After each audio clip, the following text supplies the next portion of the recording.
This painting I'm about to show you got me accepted into my dream school, Princeton University. This is going to be a brutally honest video about what it actually takes to get into a top Ivy League school. Whether you're a high schooler, parent, or just interested in how elite colleges work, it might be upsetting to hear some of the things I'm about to share. But I think you'll come out of this video overall feeling more optimistic than you did coming in. I'll also give you a no-nonsense breakdown of the exact strategy I use to stand out from other applicants. The best part is it works for anyone from any background. All it takes is a bit of creativity.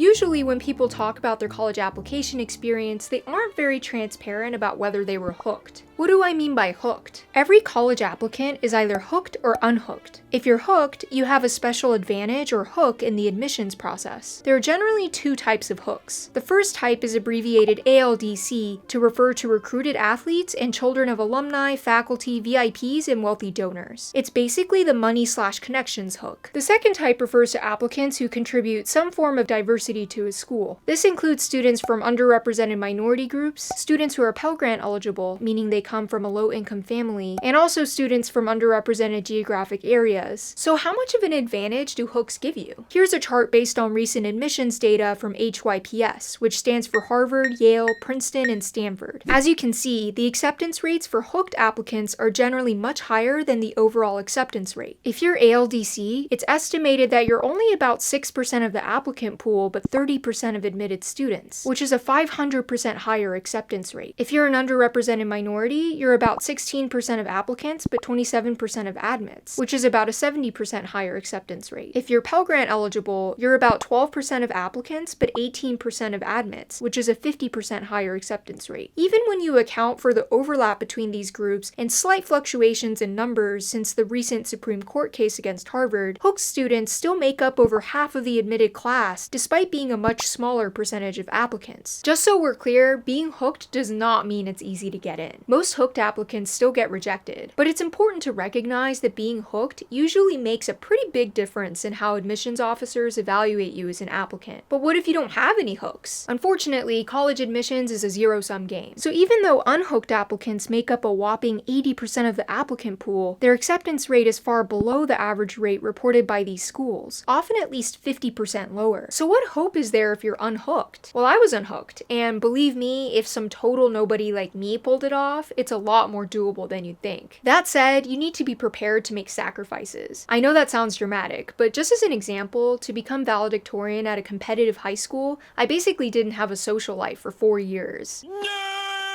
I knew that top colleges would expect an unhooked applicant like me to be both well-rounded and pointy. In other words, you have to be way above average at everything and then extraordinary at one particular thing on top of that. When I say extraordinary, one of the best in the country won't cut it. You need to be a superlative, like the best, the greatest, or the most blank. Some obvious examples of this are chess grandmasters, piano prodigies, and international Olympiad winners. Less than 0.1% of American high schoolers who participate in math competitions each year become finalists for the International Math Olympiad, and they're pretty much the only Americans who'd really stand out to top schools as being pointy at math, unless, again, you have some kind of hook.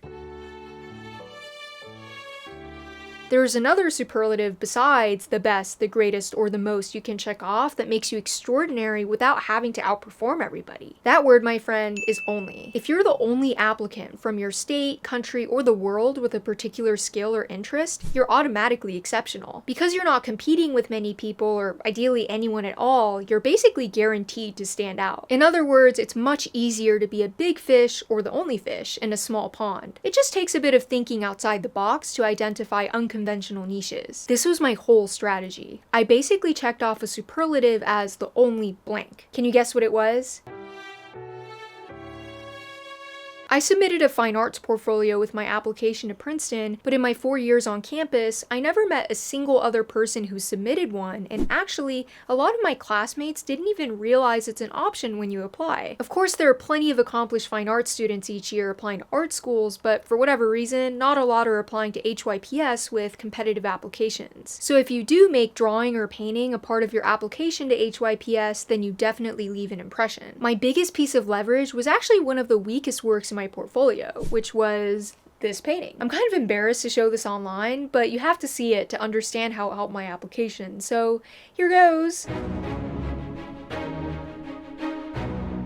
I know some people would call me crazy for being so critical of this thing, but anyone with classical art training would agree that it's full of technical flaws. It was my first attempt at oil painting in color and has all the signs of an amateur. I look like I'm balding at the forehead, my skin's way too purple and orange, the shadows look fake, and the lighting is totally off. Honestly, I don't even think it really looks like me. But what makes this painting special is how it ties together my entire application. Let me show you a side-by-side comparison of my Common App versus the typical Ivy League applicant's Common App. Most Common App extracurriculars show 10 activities that are scattered across so many interests that nothing really jumps out. They're very time-consuming, but there's no connecting theme, so it's hard to identify the applicant's biggest talent or passion. Meanwhile, in my application, one extracurricular is in fine arts, and the remaining 9 are in foreign languages. This is the opposite of a very predictable and generalized list of activities. You can also see that I specialized in East Asian and Western classical languages. I figured it'd be more unusual than being a general polyglot. Again, in the honors section, you can see that I honed in on my art and language niche rather than listing out a bunch of generic awards. You can see some of my awards are at the national or international level, but keep in mind it's not insanely hard to get recognition in small niches. The prestige of your awards doesn't really matter as long as you're showing consistent expertise. Even for coursework, 100% of my classes beyond the core requirements were in my language niche. You can see that I went to the trouble of taking college courses for languages my high school didn't offer. This language theme continues with AP tests too. I took 5 language exams, 2 in English and 3 in my language niche. I figured it'd be a blue ocean to score 4 or 5 on multiple difficult foreign languages. So would it surprise you to hear that all of my essays were also just me geeking out on art and languages? One of those essays was actually about this painting. I can't share the full thing for privacy reasons, but I'll show you an excerpt. Cringe alert, I was 17 when I wrote this.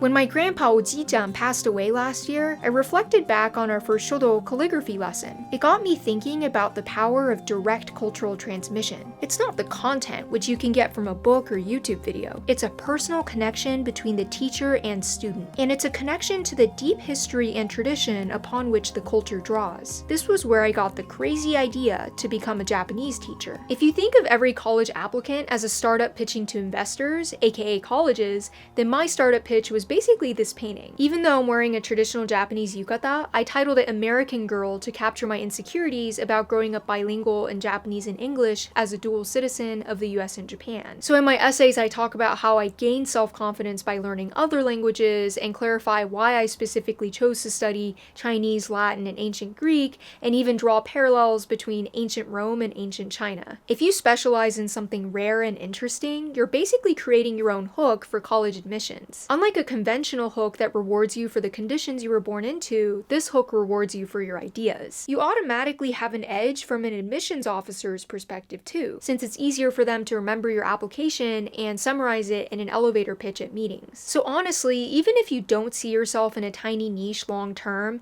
it's still worth leveraging to maximize your chances of getting into your top choice school. I know plenty of people who had super unusual interests in high school but ended up on a much more mainstream path at Princeton. But to reap the benefits of niche maxing, you really do have to go all in on whatever your special niche is. Even if it means turning down popular high school extracurriculars you might feel social or parental pressure to join. Now you might be thinking, what if I don't have any unique interests? Trust me, you do. It all comes down to the angle. For example, if you like biology, why not specialize in food science? It's pretty unheard of for a high schooler to run a gourmet dining club or do lab experiments in molecular gastronomy. Or if you're into art history, you could do masonry projects inspired by Byzantine mosaic murals and tie that into an interest in archaeology or urban studies. Since most applicants to HYPS don't have any trade skills, combining one like cooking, masonry, or carpentry with some kind of intellectual passion would definitely set you apart. But whatever you do, avoid relying on your parents for opportunities. Elite schools are ironically very critical of anything that comes off as elitist in your application, unless you have hooks to offset that. So if you use family connections to land a fancy internship or job, or even to start a business or NGO, don't bother listing it. Selective schools will see through that and won't be impressed. Same goes for expensive summer programs and experiences abroad, unless you earn them through financial aid or merit scholarships. Instead, show you're resourceful by taking full advantage of opportunities available at your high school or open to the general public. If you have any of your own stories or creative ideas you've seen people implement to get into top colleges, be sure to share them in the comments. Hope to see you again soon.